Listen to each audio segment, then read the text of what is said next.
pessoal, tudo bem com vocês? Eu sou o professor Stefano, sou professor da área de física e vou neste momento resolver uma questão de física que caiu no Enem para que vocês continuem os estudos que vocês estão fazendo para se prepararem para o Enem, tá? Esse exercício ele tem um nível de dificuldade eu classifico como baixo, porque você precisa saber questões básicas de tratamento matemático e também uma fórmula muito específica que envolve ali aqueles conceitos de cinemática que vocês aprendem ali no primeiro ano do ensino médio.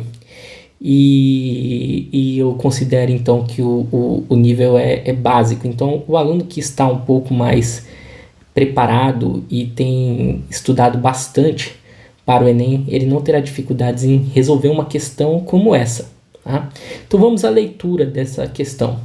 No dia 14 de julho de 2015, a sonda espacial norte-americana Novo Horizonte atingiu o ponto mais próximo que qualquer artefato humano esteve do planeta anão Plutão.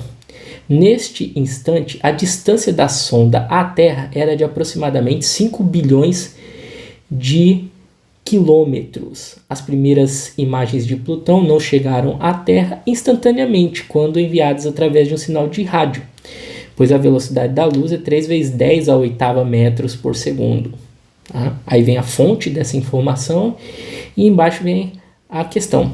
No momento da máxima aproximação de Plutão, o valor mais próximo do tempo decorrido entre o envio de uma imagem pela antena transmissora da sonda e sua recepção por uma antena receptora na Terra é.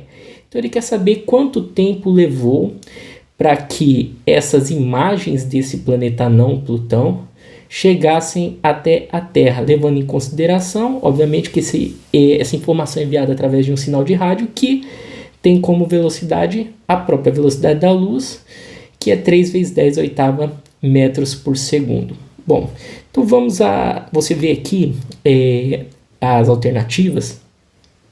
As alternativas elas estão na unidade de medida de segundos.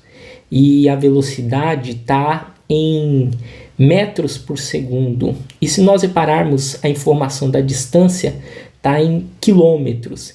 Então, o primeiro passo é a gente identificar essas variáveis, né, e realizar algumas transformações aí na questão da distância. Porque se nós temos o tempo aqui da resposta em segundo e a velocidade em metros por segundo, obviamente, lá quando eu for aplicar a fórmula da velocidade, eu não posso usar esse valor de 5 bilhões em quilômetros, eu tenho que usar em metros.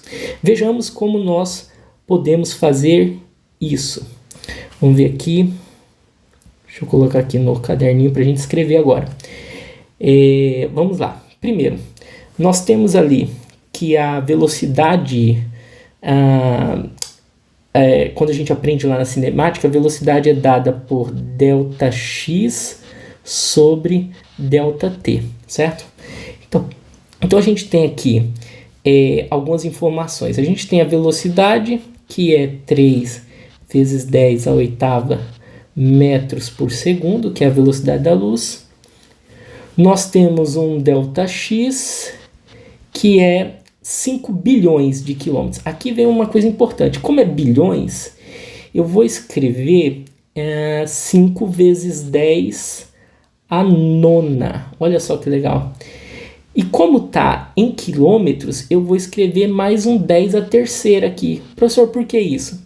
Primeiro, que eu sei que existem dentro dessas notações científicas aqui, e o fato de você ter que escrever um número em potência de base 10, você facilita uma parte do cálculo.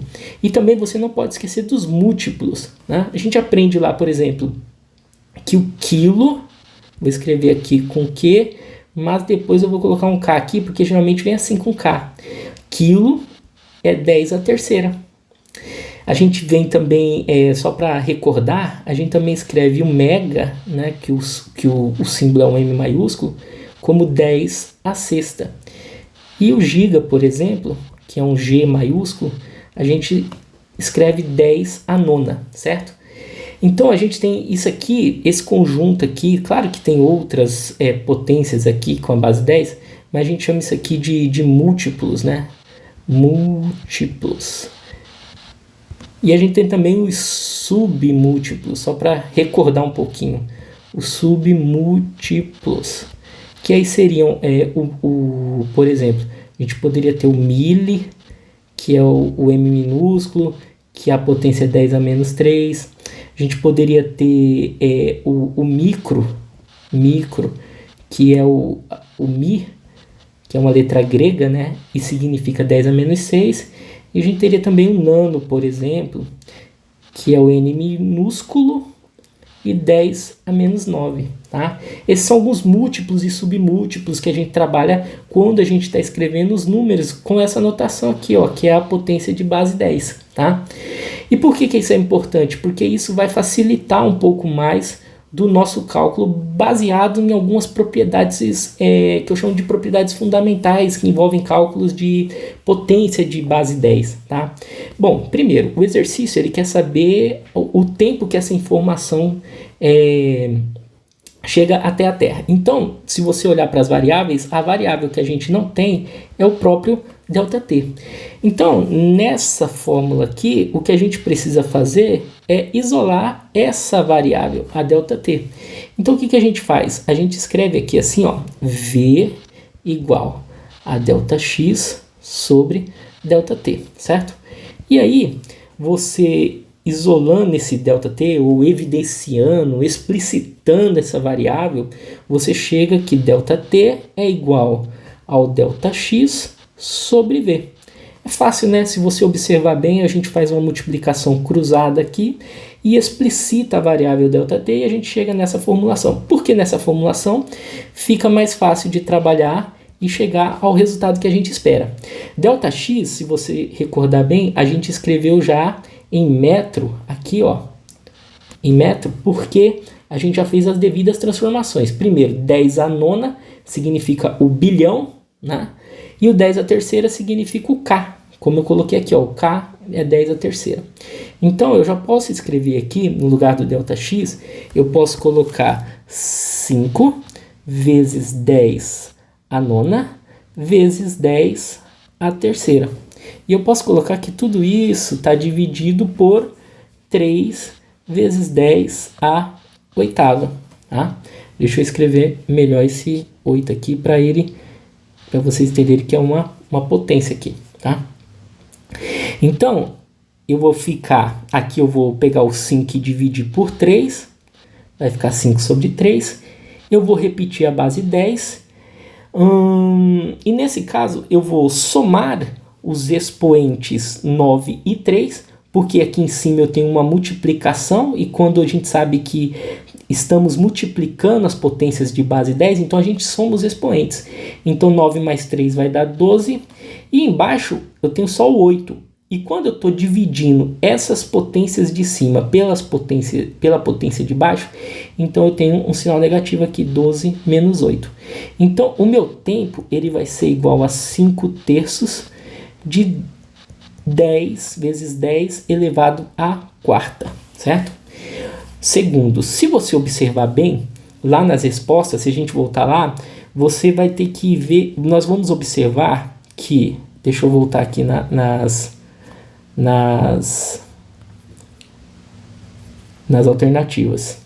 Vocês vão observar o seguinte nas alternativas, ó.